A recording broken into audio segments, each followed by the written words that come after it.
Success isn't simply defined by strategizing where you put your attention and focus and your skills towards. There's a huge player here that many people overlook, and by not working on this on yourself, you're wasting a lot of potential and are preventing yourself from truly becoming successful. And that's mental toughness. Now, a lot of people will say you either have it or you don't, and that's not really the case. It's how much mental toughness do you have? Now, we can divide that by 4 pillars.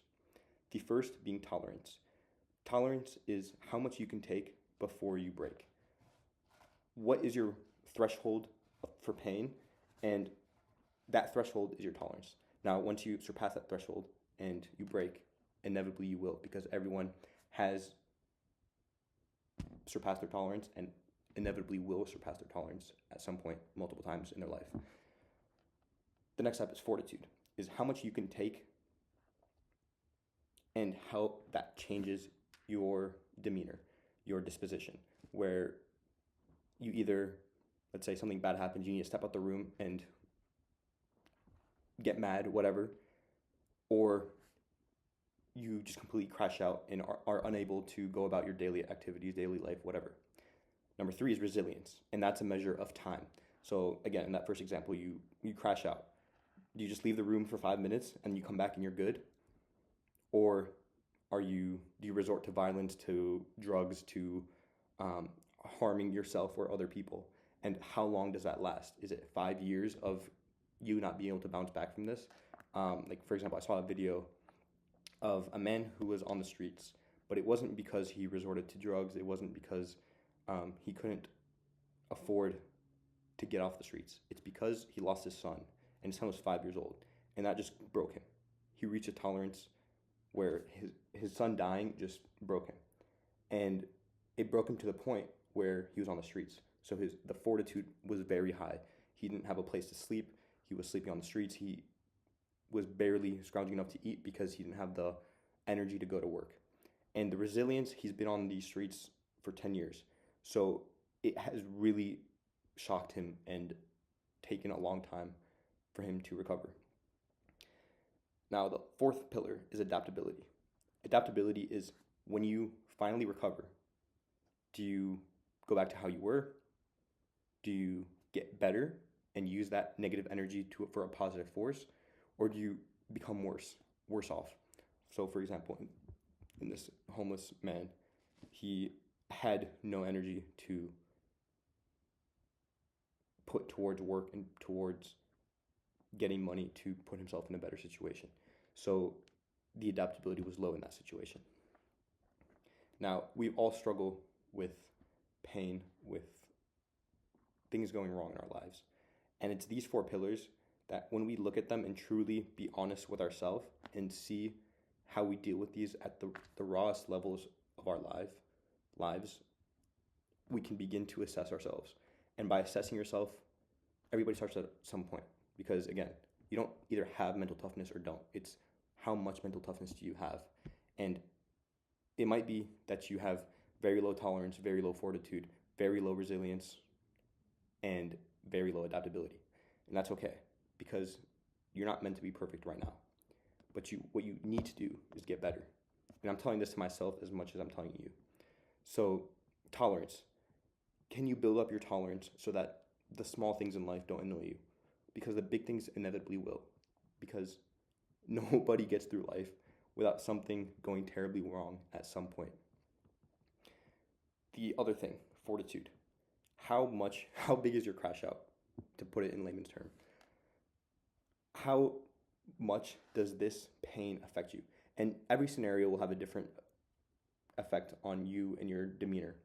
But the big one, in my opinion, or the big 2, are 1, resilience.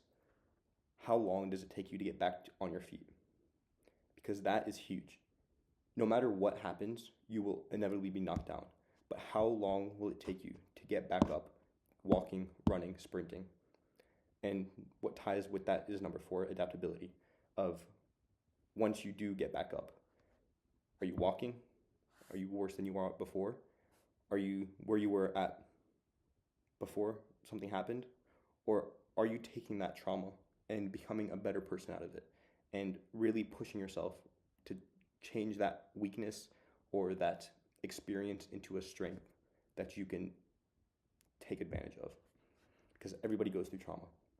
And the definition of trauma, how I like to see it, is something that happens to you that changes you forever.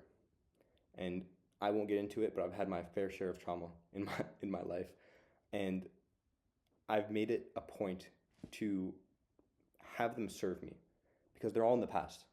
And there's things that were out of my control. There were things that were in my control.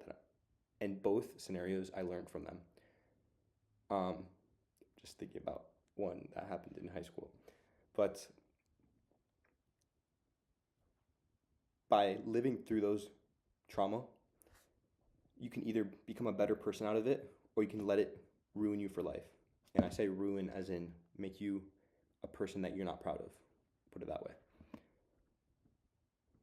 And it's very crucial to make you stronger, because let's take a look at think of like a movie. If you know the end of the movie, the hero wins, they win the day, they slay the demons, whatever, the beast, the monster, whatever it is.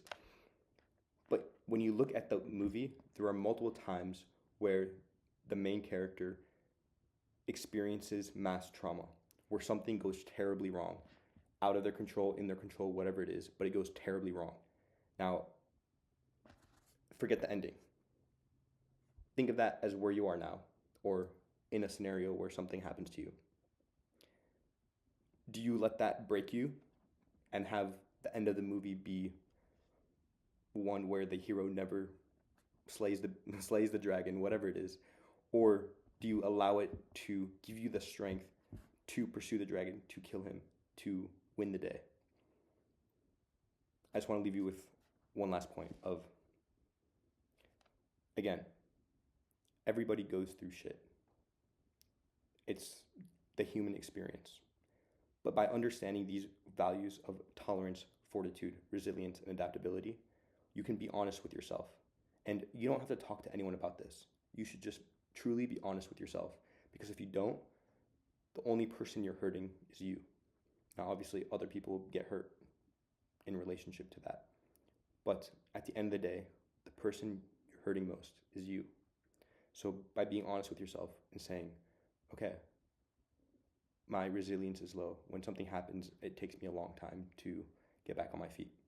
Or my adaptability is high. When something bad happens, I make sure it actually serves me. I'm not a slave to it.